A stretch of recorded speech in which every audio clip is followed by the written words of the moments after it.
Assalamualaikum warahmatullahi wabarakatuh. Salam sejahtera buat sobat-sobat dimanapun berada. Semoga kita semua dalam keadaan sehat jasmani dan rohani, tidak kekurangan satu apapun. Amin ya robbal alamin. Bab 186-190. Keesokan harinya adalah akhir pekan. Yunsi awalnya berencana untuk tidur lebih lama, tetapi dibangunkan oleh Guan Meiling di pagi hari. Bu, ada apa? Tidak bisakah ibu membiarkanku tidur lebih lama akhir pekan ini? Kata Yunsi dengan bingung. Yunsi, cepat bangun. Ada yang ingin ibu tanyakan padamu. Bu, jika kamu menginginkan sesuatu, bisakah kamu menunggu sampai aku bangun? Tidak, bangunlah sekarang, kata Guan Meiling dan melepas selimut Yunsi. Dia telah menahannya sepanjang malam.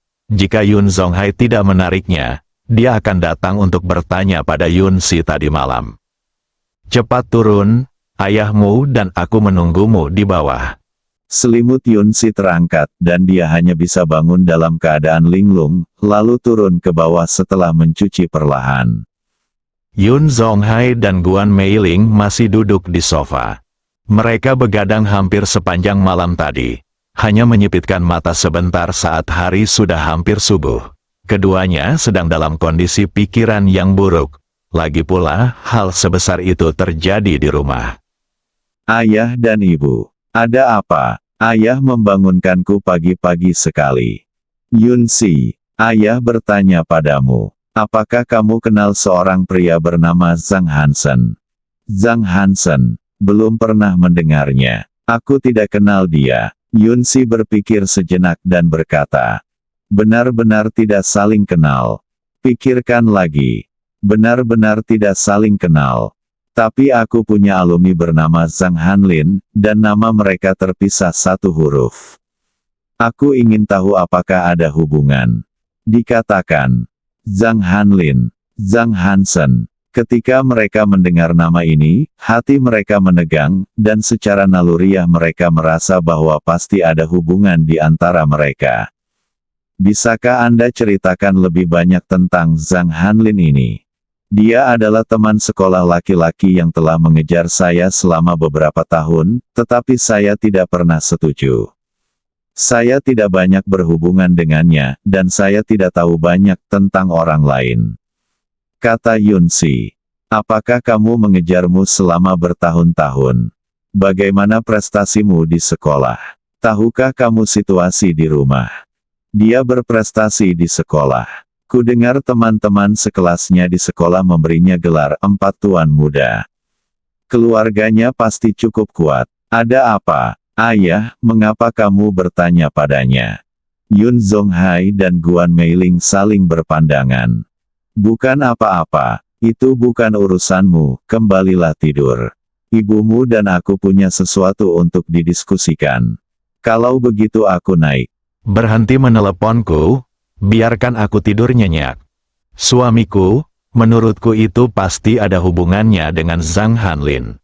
Seharusnya tidak ada hubungannya. Pasti ada hubungannya. Zhang Hanlin mungkin Zhang Hansen, atau dia mungkin dua bersaudara. Dia sudah lama mengejar Yunsi, tapi sekarang dia tiba-tiba ingin berurusan dengan kita. Dia seharusnya punya melihat Yunsi menjemputnya dari sekolah kemarin. Lin Dong, lalu dia ingin membalas dendam pada Yunsi dan Lin Dong karena cinta. Setelah menghabiskan bertahun-tahun menjadi pejabat, jika dia tidak dapat menganalisis hal ini, dia pasti sudah lama berhenti bekerja. Ya, seharusnya begitu. Apakah itu semua karena Lin Dong? Jangan katakan itu. Itu tidak ada hubungannya dengan Lin Dong. Kita hanya bisa menyalahkan putri kita karena terlalu baik. Dengan senyum pahit, sekarang alasannya telah ditemukan. Tetapi ini merupakan masalah yang tidak dapat diselesaikan. Karena cinta muncullah kebencian, kecuali dia mengorbankan putrinya dan membiarkannya berpisah dari Lin Dong dan bersama Zhang Hanlin itu. Tapi Yun Zonghai tidak bisa melakukan hal seperti ini. Hampir tidak mungkin menyelesaikannya dari aspek lain. Sehat, sepertinya kali ini saya benar-benar harus pensiun dan pulang ke rumah. Yun Zonghai memandang Guan Meiling. Saya melihat wajahnya penuh kebingungan sekarang. Rupanya dia juga menemukan inti masalahnya. Korbankan kebahagiaan putri Anda, atau serahkan semua yang Anda miliki saat ini. Tidak ada cara ketiga yang harus ditempuh, suamiku. Apa yang harus kita lakukan sekarang? Guan Meiling bertanya. Apa yang harus saya lakukan? Ada dua cara, mengorbankan kebahagiaan putri Anda dan menjaga segalanya di depan Anda. Mungkin dengan mengandalkan pohon besar keluarga Zhang, bisnis Anda bisa menjadi semakin besar, dan saya mungkin akan bangkit selangkah demi selangkah. Melangkah, atau menyerah. Dengan semua yang saya miliki sekarang, saya meninggalkan Kyoto bersama putri saya dan Lindong untuk pergi ke Sucheng, Provinsi Jiangnan, untuk menjalani kehidupan biasa. Ini, Guan Meiling tidak tahu harus berbuat apa lakukan untuk sementara waktu. Biarkan putrinya meninggalkan Lindong dan bersama Zhang itu atau semacamnya. Mungkin putrinya akan melakukannya demi keluarga ini, tapi dia tidak akan pernah memaafkannya. Tapi dia enggan menyerahkan semua yang dia miliki di depannya. Ini semua adalah hasil kerja kerasnya hampir sepanjang hidupnya. Apa yang harus dilakukan? Dia juga tidak tahu bagaimana memilih. Bagaimana kalau kita menanyakan pendapat Yun Si, kata Yun Zonghai. Bagaimana cara bertanya? Jika Yun Si mengetahui situasi saat ini, dia mungkin akan meninggalkan Lindong dan memilih orang yang bernama Zhang demi keluarga ini dan kita, kata Guan Meiling. Bagus kalau kamu memahami hal ini. Kupikir kamu akan mengabaikan kebahagiaan putrimu dan memaksanya meninggalkan Lindong. Lebih mencintai diriku sendiri. Putriku. Guan Meiling berteriak pada Yun Zonghai. Oke, itu salahku. Bukankah aku sudah mengingatkanmu? Huff, aku tidak butuh pengingatmu. Oke, pergi dan panggil Yun Si. Aku akan menanyakan pendapatnya. Jangan katakan apapun. Tidak lama kemudian, Yun Si turun bersamanya. Bukankah aku sudah memberitahumu untuk tidak meneleponku lagi? Ini baru beberapa menit dan aku masih belum tidur. Yun Si mengeluh sambil berjalan pergi. Ayahmu meneleponmu kali ini. Ayo mengeluh padanya. Ayah, apa yang terjadi? Bisakah kamu bertanya padaku sekaligus? Yun Si duduk dan berkata. Aku berjanji tidak akan menanyakan pertanyaan ini setelahnya. Kalau begitu kamu bertanya, Yun Si, ayah bertanya padamu, jika suatu hari keluarga kita pergi untuk tinggal di pedesaan, hanya kami dan kamu ditambah Lindong, tampaknya ini apa pendapatmu tentang villa dan mobil mewah? Bagus sekali. Pedesaannya sangat bagus. Udaranya segar dan kamu bisa memelihara banyak hewan. Ayah benar-benar tidak peduli dengan hal-hal ini di kota-kota besar. Ayah, menurutku selama keluarga itu bersama, tidak masalah di mana mereka berada. Laki-laki bertani dan perempuan menenun. Aku iri dengan kehidupan seperti itu. Petik 2. Oke, kamu bangun dan tidur. Bagaimana? Aku bisa tidur sekarang. Ayah dan ibu, kamu baik-baik saja. Mengapa kamu menanyakan pertanyaan-pertanyaan yang tidak bisa dimengerti ini? Bukan apa-apa, aku hanya ingin melihat apakah kamu bisa menanggung kesulitan bersama Lindong. Bagaimanapun, dia berasal dari daerah kecil. Setelah kamu menikah dan kembali ke daerah kecil, bisakah kamu menanggungnya? Jangan menangis dan berteriak untuk kembali nanti. Sama sekali tidak. Kita berdua bisa bekerja. Bahkan jika kita kembali ke pedesaan, aku tidak akan pernah menyesalinya. Lagi pula, bukankah kemarin kamu mengatakan bahwa Lindong akan datang untuk tinggal bersamamu di Kyoto? Tanya Yun Si. Aku hanya bertanya dengan santai untuk melihat apakah hubunganmu dalam ibu dan ayah. Jadi kamu setuju kita bersama. Dalam situasimu, bisakah kita melakukannya jika kita tidak setuju? Aduh, perempuan siswa tidak diperbolehkan untuk tinggal. Yun Zonghai menghela nafas. Ayah, Jangan katakan itu. Aku adalah putrimu kemanapun aku pergi. Oke. Aku mengerti. Bicara saja, naik ke atas dan istirahat.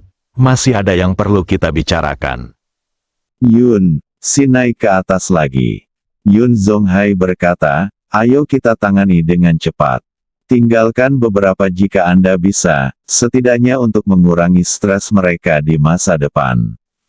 Ya, meskipun Guan Meiling tidak ingin melakukan ini, dia tidak punya pilihan sekarang dan hanya bisa setuju. Zhou Lindong terbangun dan menemukan pesan teks yang dikirim Yunsi tadi malam. Setelah memikirkannya, dia menyadari bahwa dia tidak melakukan apapun akhir-akhir ini, jadi dia mengirim pesan kembali ke Yunsi, memintanya untuk pergi jalan-jalan. Ketika Yunsi melihat informasi itu, dia tentu saja menginginkannya, dan dia hampir melompat kegirangan.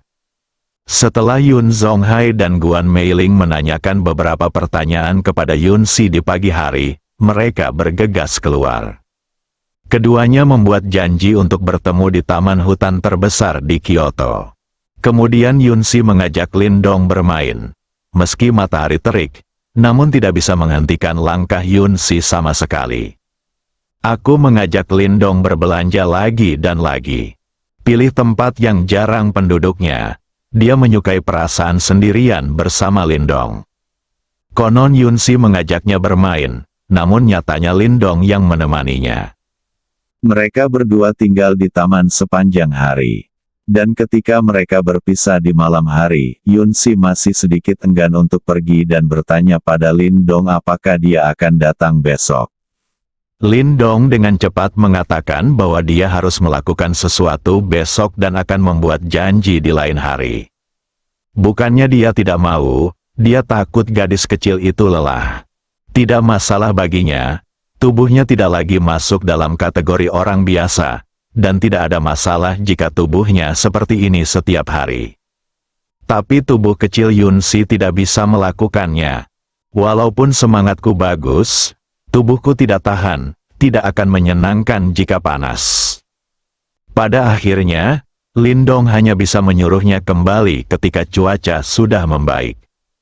Yun Zonghai dan Guan Meiling telah menangani urusan perusahaan sepanjang hari. Mereka ingin menemukan cara untuk menjual saham mereka sesegera mungkin, dan kemudian meninggalkan Kyoto bersama Yunsi dan Lindong. Jika mereka menyinggung keluarga Zhang, tidak akan ada tempat bagi mereka di Kyoto. Namun segalanya tidak sesederhana yang mereka bayangkan. Meskipun Guan Meiling adalah pemegang saham terbesar perusahaan, dia hanya memegang 40% ekuitas. Selain itu, para pemegang saham yang menganggur ini telah menandatangani perjanjian penjualan ekuitas dan menjual seluruh ekuitasnya kepada keluarga Zhang dengan harga yang sangat rendah. Tidak ada yang bisa mereka lakukan. Jika keluarga Zhang ingin menyentuh Poppy, mereka harus mati di tangan mereka jika tidak menjualnya. Itu juga akan menyinggung keluarga Zhang. Dengan kata lain, ekuitas yang dimiliki keluarga Zhang kini melebihi Guan Meiling, dan menjadi pemegang saham terbesar Poppy. Bisa dikatakan saham yang dimiliki Guan Meiling saat ini tidak bisa dijual karena tidak ada yang berani mengambil alih. Membiarkannya tidak ada gunanya. Kini berbagai produk kosmetik Poppy tersangkut. Tidak hanya terbukti di bawah standar, banyak pengguna produk yang mendatangi Poppy dan mengatakan bahwa mereka mengalami gangguan kesehatan akibat penggunaan Poppy. Produk yang membuat mereka membayar uang, mereka telah dituntut. Insiden ini, yang dipicu oleh keluarga Zhang, langsung menempatkan perusahaan Poppy, yang didirikan oleh Guan Meiling dengan susah payah hampir sepanjang hidupnya, di ambang kebangkrutan. Guan Meiling dan suaminya juga sedikit tidak berdaya. Saya tidak menyangka keluarga Zhang akan bergerak begitu cepat dan kejam. Mereka tidak hanya tidak bisa mendapatkan 1 sen pun dari saham yang mereka miliki saat ini, tetapi mereka juga menghadapi risiko kompensasi dalam jumlah besar. Dalam satu hari, sebuah perusahaan bernilai miliaran berada di ambang kebangkrutan, dan ratusan toko tutup. Karyawan minta gaji, pengguna tuntut ganti rugi. Inilah kekuatan keluarga kelas 1 Kyoto, begitu kuat hingga membuat takut orang biasa.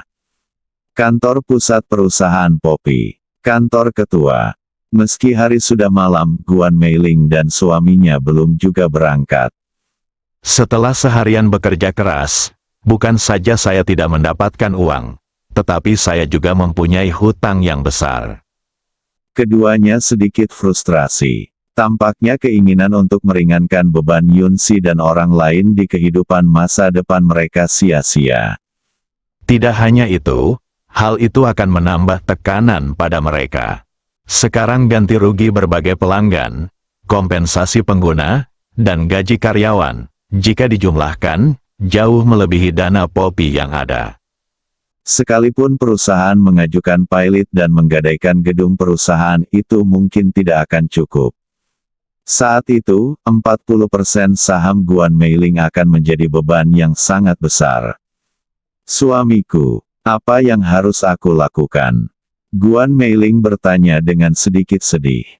Kemarin dia adalah seorang ketua dengan kekayaan bersih beberapa miliar, tapi hari ini dia menjadi orang miskin yang terlilit banyak hutang. Bagi pecinta mie seperti Guan Meiling, ini merupakan pukulan besar. Kini dia hanya bisa berharap suaminya bisa menemukan solusi yang baik. Tidak masalah jika Anda tidak punya uang, tetapi Anda tidak boleh berhutang banyak. Bagaimana mereka akan menjalani kehidupan mereka di masa depan? Yun Zonghai tidak tahu bagaimana menjawab pertanyaan istrinya. Keluarga Zhang memiliki penetrasi yang dalam baik di kalangan politik maupun bisnis, dan mereka bukanlah sesuatu yang dapat mereka tandingi. Pemimpin lama juga menelepon hari ini. Kali ini keluarga Zhang datang dengan kekuatan dan tidak akan mudah menyerah. Jadi dia harus siap secara mental. Jangan panik, karena keluarga Zhang telah membeli 54% saham Poppy, mereka pasti akan mendatangi kita. Jika mereka benar-benar ingin membunuh kita, tidak perlu melakukan ini, kita lihat saja kapan waktunya tiba. Tiba, mereka mengatakan itu, Yun Zonghai menghibur. Tepat ketika mereka berdua kehabisan akal, pintu kantor dibuka. Seorang pria muda berusia 20-an masuk, diikuti oleh Paman Liu, pengurus rumah tangga keluarga Zhang, dan manajer umum Poppy. Halo, Paman dan Bibi, nama saya Zhang Hanlin. Apakah kamu Zhang Hanlin? Apakah kamu melakukan semua ini? Keluarga kami tidak bermusuhan denganmu. Mengapa kamu melakukan ini? Guan Meiling berdiri dan bertanya dengan penuh semangat. Bibi, jangan terlalu bersemangat, sekarang aku di sini hari ini. Tentu saja aku akan memperjelas kata-kataku. Adapun hasilnya, itu semua tergantung pada pilihanmu. Ceritakan padaku. Yun Zonghai bertanya dengan suara yang dalam. Zhang Hanlin mulai berbicara perlahan. Yunsi dan saya telah menjadi teman sekolah selama 3 tahun. Saya sangat menyukainya dan terus mengejarnya. Meskipun dia menolak saya tidak pernah berpikir untuk menyerah. Saya juga tidak pernah berpikir menyerah dengan keluarga Zhang. Gunakan cara lain apapun atas nama Yunsi, karena saya sangat yakin bahwa ketulusan saya dapat membuat Yunsi terkesan. Petik 2. Ternyata saya salah dan pria lain muncul di forum Universitas Aoki. Dia adalah siswa pertukaran dari sekolah lain yang datang ke sekolah kami untuk belajar. Namanya Lindong. Paman dan bibiku pasti melihatnya. Sampai kemarin aku melihatnya mengemudi ke sekolah untuk menjemput Lindong. Aku harus menerima kenyataan ini. Aku tidak bisa menerima wanita yang kucintai selama 3 tahun jatuh ke pelukan orang lain. Jadi aku merencanakan semuanya. Ini atas nama keluarga Zhang. Kuharap paman dan bibiku bisa memahamiku. Pertama, biarkan Yunsi meninggalkan Lindong dan tinggal bersamaku. Aku tidak hanya bisa menghidupkan kembali Poppy, tapi aku juga bisa pindah tanpa syarat 54% saham di tangan saya kepada bibi saya, yang akan meningkatkan nilai pasar Poppy dalam waktu singkat. Jika berlipat ganda, masa depan paman saya akan cerah. Petik 2. Kedua, Jika Anda terus mendukung mereka bersama, maka saya maaf, kamu tidak hanya akan kehilangan segalanya sekarang, tetapi kamu juga akan dibebani dengan hutang yang sangat besar, yang akan bertahan seumur hidupmu. Tidak akan ada hari pemulihan. Saya yakin Paman dan Bibi akan membuat pilihan yang bijak. Setelah Zhang Hanlin selesai berbicara, dia melihat kedua orang itu. Menunggu keputusan mereka, singkirkan saja keduanya terlebih dahulu.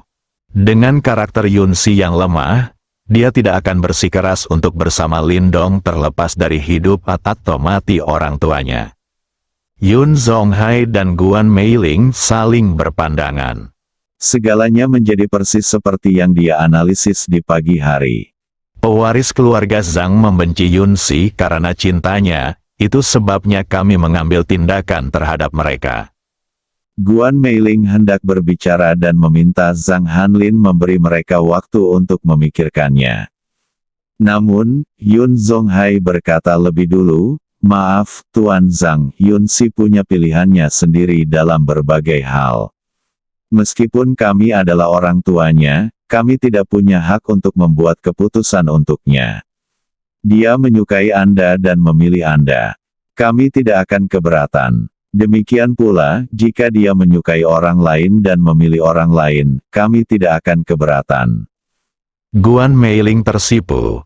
Dia tidak menyangka suaminya akan menolak begitu saja. "Oh, jadi kamu memilih jalan kedua?" Zhang Hanlin bertanya dengan muram. Bukannya kita memilih jalan kedua, tapi kita tidak punya hak untuk memilih. Dia adalah orang yang jujur, baik dalam pekerjaan maupun kehidupan. Jika tidak, Guan Meiling tidak akan terjun ke bisnis karena sedang marah.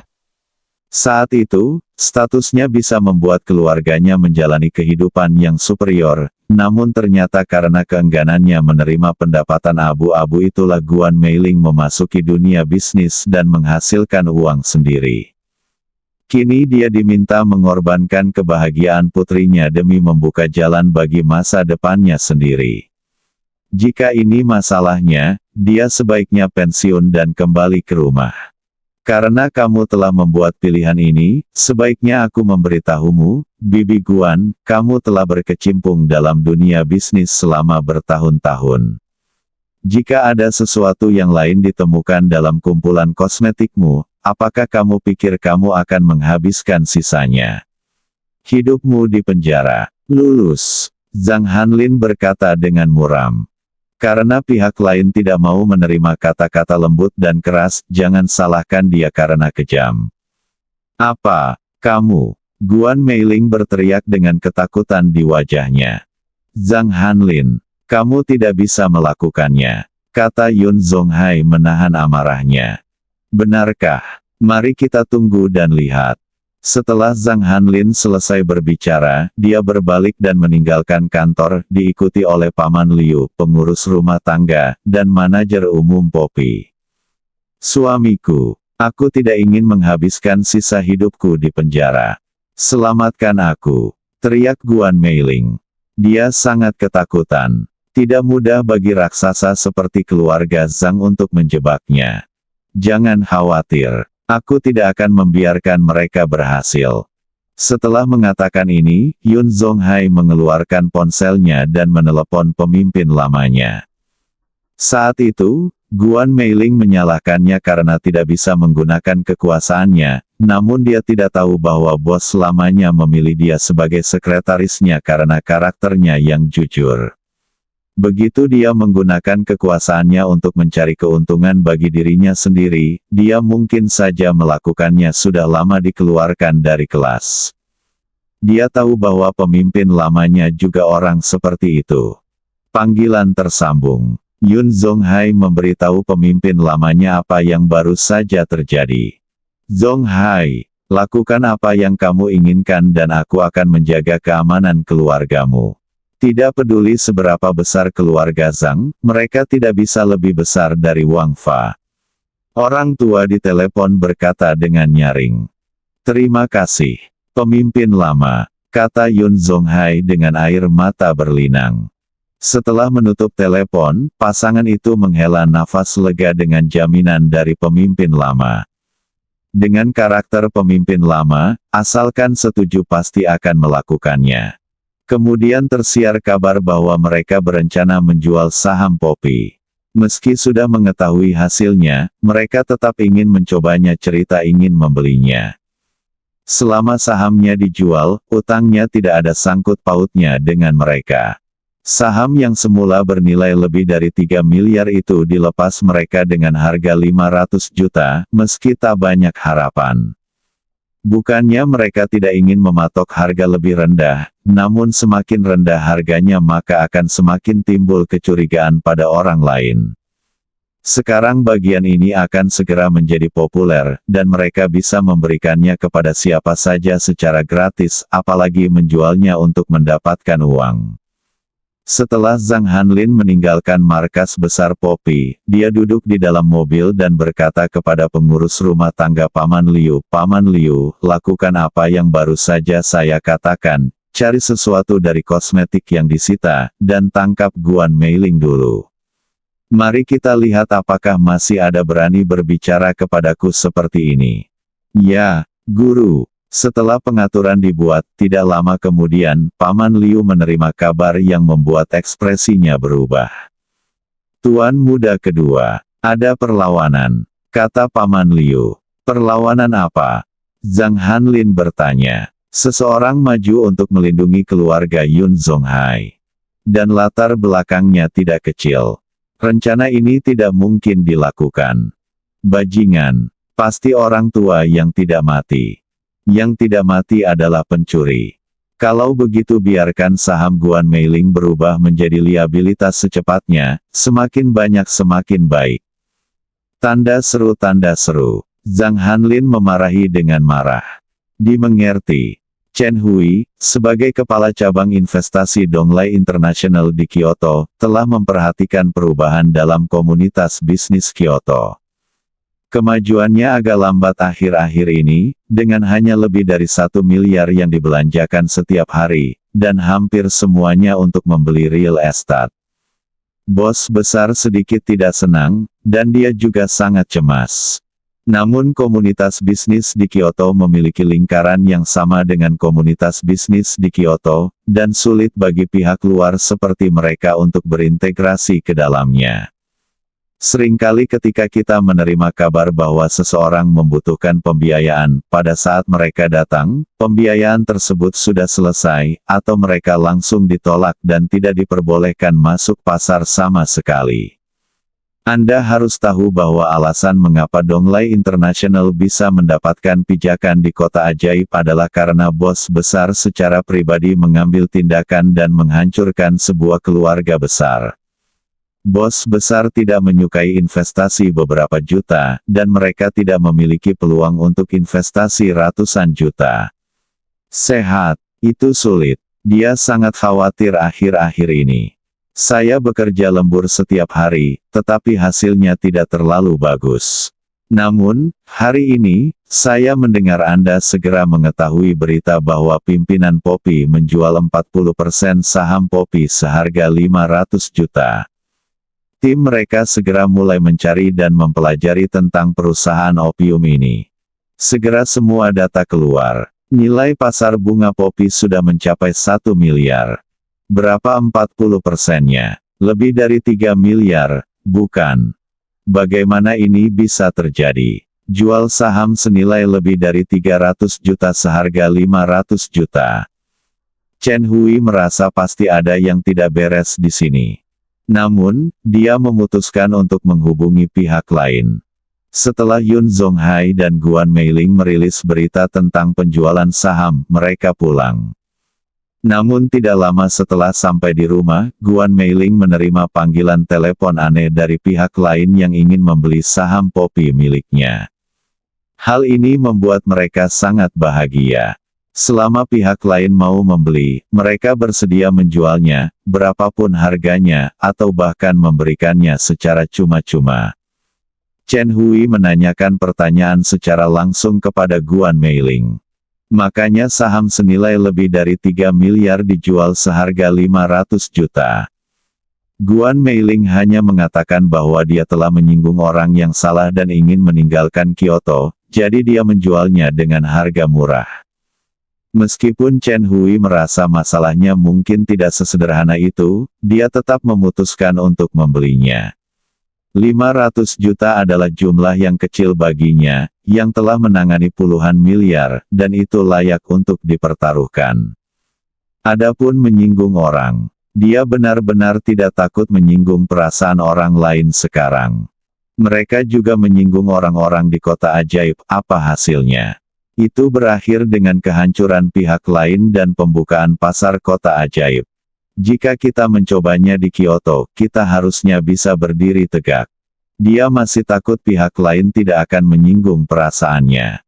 Maka ia menyatakan kesediaannya untuk menerima saham Poppy dan bertanya kepada Guan Meiling kapan ia bisa menandatangani kontrak tersebut. Guan Meiling secara alami merasa bahwa semakin cepat semakin baik, dan bahkan menyarankan untuk segera menandatanganinya. Pada akhirnya kedua pihak cocok dan segera menandatangani kontrak. Chen Hui membawa pengacara dan kontraknya untuk menemui Guan Meiling dan istrinya di markas besar Poppy. Guan Meiling bahkan tidak membaca kontraknya dengan cermat, dia hanya melihat pengalihan saham ke Donglai International dan langsung menandatanganinya. Selama sahamnya bisa dialihkan, tidak peduli berapa biayanya. Setelah Chen Hui menandatangani tanda tangan Guan Meiling, dia mentransfer 500 juta kepadanya. Setelah menerima 500 juta yuan, Guan Meiling dan suaminya sangat gembira. Tidak hanya masalahnya terselesaikan, tetapi mereka juga menerima uang yang begitu besar. Dengan uang tersebut, keluarga mereka pasti bisa hidup nyaman di Sucheng. Sekarang mereka sudah mempersiapkan cara membujuk Yun Si dan Lin Dong untuk kembali ke Sucheng bersama. Dan itu harus dilakukan secepatnya, jika tidak, siapa yang tahu apa lagi yang akan terjadi pada keluarga Zhang. Masalahnya terselesaikan dan pasangan itu pulang ke rumah dan tidur malam yang nyenyak. Keesokan harinya, ketika Paman Liu hendak mempercepat proses dan membuat Guan Meiling terlilit hutang, tiba-tiba dia mengetahui bahwa pemegang saham Poppy telah berubah. Bagaimana ini bisa terjadi? Paman Liu juga bingung. Keluarga Zhang sudah merilis beritanya, siapa di Kyoto yang berani menerima saham Poppy? Bukankah ini mencari kematian? Mungkinkah itu musuh keluarga Zhang? Sengaja membuat mereka jijik, Paman Liu segera memeriksa perusahaan itu.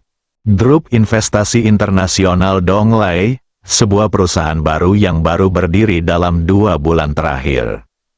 Kantor pusat di Jiangcheng, Provinsi Jiangnan. Ada cabang di Shanghai dan Kyoto. Hampir 400 miliar dana telah dibakar dalam 2 bulan. Valuasinya lebih dari 500 miliar, bahkan mungkin melebihi 1 triliun. Ini mengejutkan Paman Liu, tidak ada perusahaan yang dapat menghasilkan begitu banyak uang secara sederhana. Mungkin ada keluarga yang sangat tersembunyi di baliknya. Paman Liu dengan cepat menyampaikan berita itu kepada tuan muda kedua Zhang Hanlin. Zhang Hanlin sangat marah saat mendengar ini, untuk apa dia melakukan begitu banyak hal. Bukankah itu hanya untuk menjebak Guan Meiling sampai mati dan memaksa Yun Si untuk menyerah? Sekarang setelah Donglai International mengacaukannya, mereka sudah gagal. Bagaimana dia menerimanya? Itu hanya keluarga migran. Lalu bagaimana jika Anda punya uang? Beberapa hal tidak dapat dilakukan dengan uang. Dia ingin melihat mengapa orang luar ini bisa bertengkar dengan keluarga Zhang-nya. Zhang Hanlin juga berpikir pada saat yang sama. Setelah Guan Meiling menjual sahamnya di Yumeiren, dia mungkin akan meninggalkan Kyoto bersama Yun Si. Jadi dia segera mengirim orang untuk mengawasi Guan Meiling dan istrinya. Yun Zonghai dan istrinya hampir tidak tidur pada malam sebelumnya. Jadi mereka menyelesaikan masalahnya lagi. Jadi mereka bisa tidur nyenyak. Ketika mereka bangun, mereka awalnya ingin menelepon Yun Si untuk berdiskusi meninggalkan Kyoto. Tetapi mereka menemukan bahwa Yun Si sudah meninggalkan rumah. Mereka hanya dapat memesan penerbangan ke Provinsi Jiangnan pada hari Senin dan menunggu Yunsi kembali. Zhang Hanlin panik saat menerima kabar bahwa Yun Zonghai dan keluarganya telah memesan penerbangan dan bersiap untuk berangkat. Yunsi tidak bisa dibiarkan meninggalkan Kyoto. Begitu dia pergi, dia tidak akan pernah memiliki kesempatan untuk mendapatkan Yunsi lagi. Ini semua adalah hasil kerja bagus Donglai International. Jika bukan karena mereka, Guan Meiling tidak mungkin menjual saham Poppy, dan tidak ada cara untuk pergi. Tapi sekarang bukan waktunya memikirkan hal ini. Yunsi harus dicegah meninggalkan Kyoto. Tapi apa yang harus dilakukan sekarang? Untuk bermain kotor, Yun Zonghai juga mendapat dukungan dari pemimpin lamanya di belakangnya, dan keluarga Zhang masih belum mampu mendominasi Kyoto dengan satu tangan. Ada beberapa keluarga kaya raya di Kyoto yang lebih baik dari keluarga Zhang. Perlahan-lahan, sebuah rencana jahat muncul di benak Zhang Hanlin. Lumpur, beri dia nasi mentah dan nasi matang. Dia tidak percaya bahwa kekuatan keluarga Zhang tidak dapat melindunginya. Jadi dia menelepon Hu Yao, dan setelah memastikan keberadaan kendaraan Yunsi, dia langsung menuju ke sana. Yunsi membuat janji dengan dua sahabatnya untuk pergi berbelanja bersama hari ini. Setelah berbelanja, bersiap untuk pulang. Namun setelah mengantar kedua sahabatnya, dia bertemu Zhang Hanlin. Yunsi, kebetulan sekali, Zhang Hanlin berkata sambil tersenyum. Halo, teman sekelas Zhang. Yunsi, ini makan siang, ayo kita makan bersama.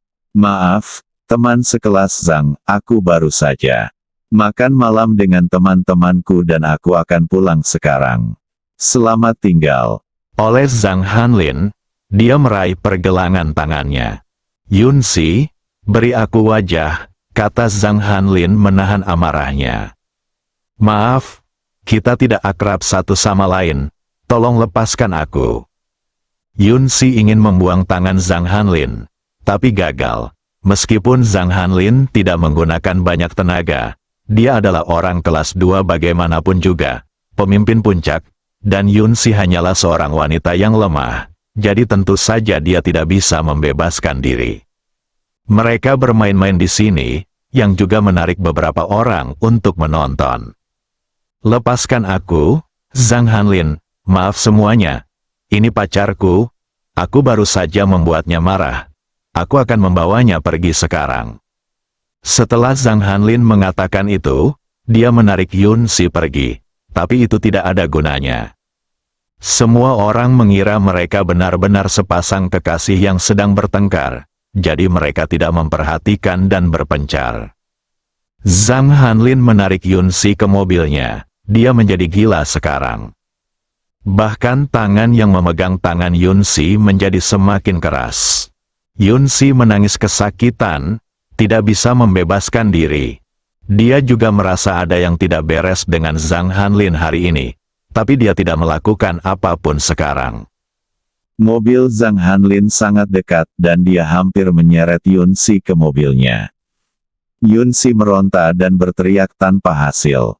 Ketika dia hendak membuka pintu mobil dan membawa Yunsi ke dalam mobil, dia dihentikan oleh seorang pria. Sang Guan Mingyu juga pergi jalan-jalan dan membeli beberapa barang saat dia bosan di akhir pekan. Wanita memang secara alami gemar berbelanja, entah itu wanita lemah seperti Yunsi atau Dewi dingin seperti Sang Guan Mingyue. Tanpa diduga, di pintu masuk pusat perbelanjaan, saya bertemu dengan pacar Lindong yang dirumorkan, Yunsi, sedang berhubungan seks dengan seorang pria. Awalnya, dia mengira Yunsi lah yang memiliki dua hal berbeda untuk dilakukan, dan dia tidak siap ikut campur dalam urusan orang lain, tetapi semakin dia melihatnya, semakin ada sesuatu yang salah.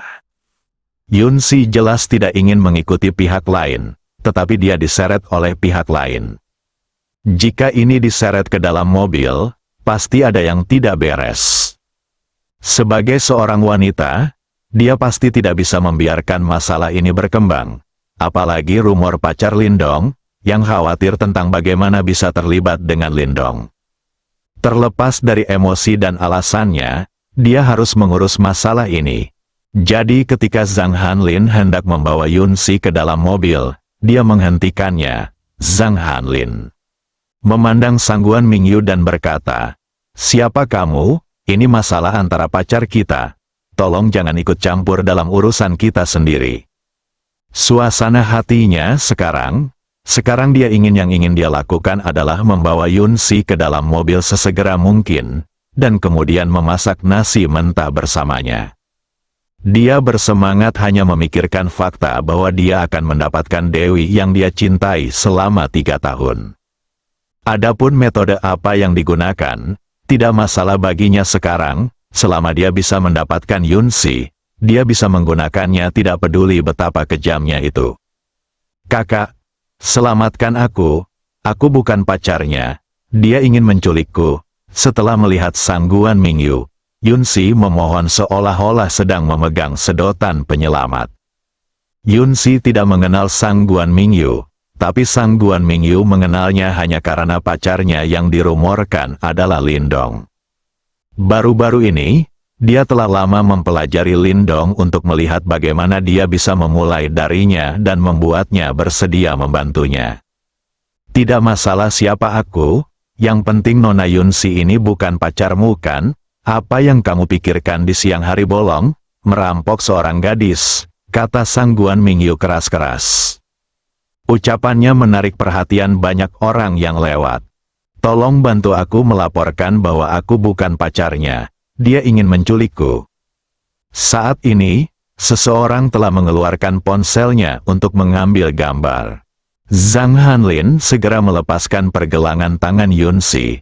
Wajahnya berubah menjadi hijau dan merah, dan dia menatap ke arah Sangguan Mingyu. Wanita jalang bau inilah yang merusak perbuatan baiknya. Yunxi bisa saja langsung dimasukkan ke dalam mobil. Terlebih lagi, pihak lain mengenal Yunxi dan pasti mengenalnya. Sepertinya rencana hari ini akan hancur. Tapi jika Yunxi diizinkan pergi hari ini, dia akan meninggalkan Kyoto bersama orang tuanya besok. Apa yang harus dilakukan? Zhang Hanlin agak ragu-ragu untuk beberapa saat. Setelah Yunxi melepaskan diri, dia segera berlari ke belakang Sangguan Mingyu. "Kamu tidak ada hubungannya kan? Keluar dari sini sekarang.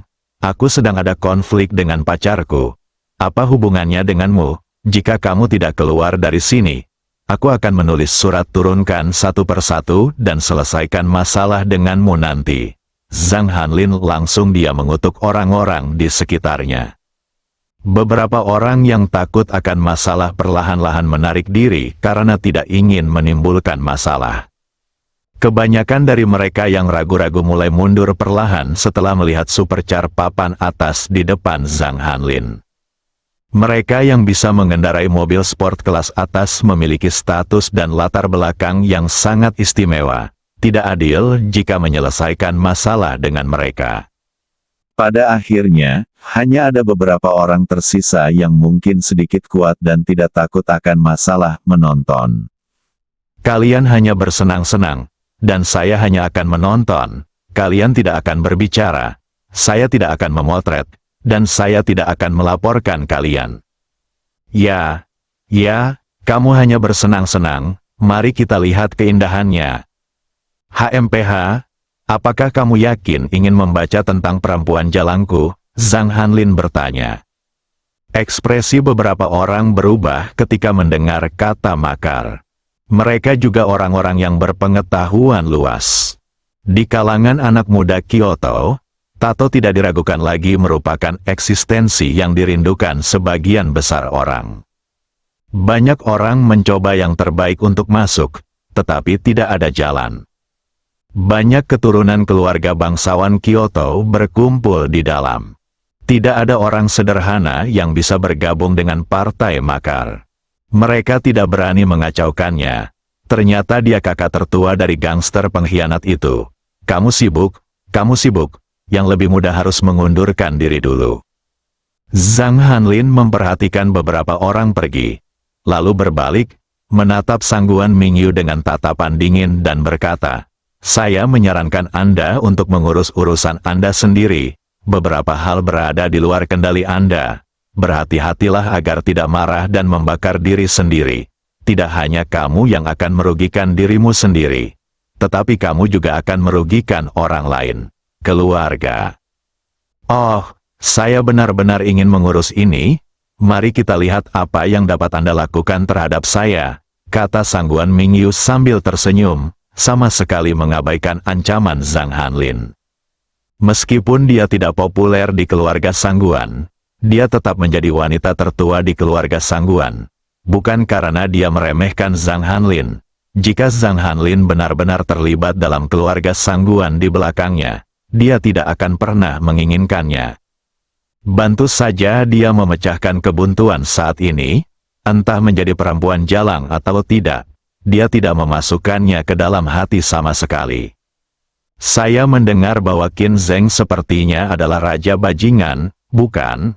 Hasil dari itu, jika Anda menyinggung seseorang yang sebenarnya tidak mampu Anda sakiti, Anda tidak akan bisa lolos dari kematian. Bahkan keluarga Qin tidak berani mengambil keputusan untuknya, apalagi menjadi antek. Apakah kamu benar-benar ingin mengurusnya? Zhang Hanlin bertanya dengan gigi terkatup. Hari ini dia harus membawa pergi Yun Si bagaimanapun caranya. Jika tidak, dia akan kehilangan kesempatan sepenuhnya. Kemarahan yang telah dia tahan untuk sementara waktu benar-benar meledak, dan dia tidak bisa mengendalikannya lagi. Jadi bagaimana jika dia memperkosa Yun Si? Hal terburuk yang bisa dia lakukan adalah dimarahi oleh saudara laki-laki dan kakeknya. Dia mampu menanggung akibatnya. Aku akan mengurusnya, kata Sangguan Mingyu dengan serius. Zhang Hanlin menatap Sangguan Mingyu beberapa saat, lalu tiba-tiba mengambil tindakan, dengan cepat melewati Sangguan Mingyu, dan mengulurkan tangan untuk meraih Yun Si. Dia ingin membawa pergi Yun Si dengan paksa. Bang! Tapi sebelum tangannya menyentuh Yun Si, dia ditendang oleh kaki kurusnya. Zhang Hanlin melirik pemilik kaki itu, yaitu Sangguan Mingyu. "Ku bilang, aku akan membereskan masalah ini," kata Sangguan Mingyu dengan tenang. "Kalau begitu aku akan menanganimu dulu." Zhang Hanlin menyerang Sangguan Mingyu. Keduanya segera bertarung bersama. Zhang Hanlin menjadi semakin ketakutan saat dia bertarung. Sangguan Mingyu sebenarnya sangat kuat sehingga dia telah mencapai puncak tingkat kedua dan setara dengannya. Setelah puluhan putaran, kedua belah pihak mundur, dan tidak ada yang bisa melakukan apapun terhadap satu sama lain. "Siapa kamu?" Zhang Hanlin bertanya. Tidak mungkin orang biasa memiliki kekuatan seperti itu di usia yang begitu muda. "Kamu tidak perlu khawatir tentang siapa aku. Bagaimanapun, aku tidak akan membiarkan kamu berhasil dalam masalah ini hari ini." Oke, aku akan mengingatmu. Zhang Hanlin ingin pergi setelah mengatakan itu. Upaya hari ini untuk memaksa Yun Si melakukan sesuatu pasti sia-sia keluarga agar tidak pergi.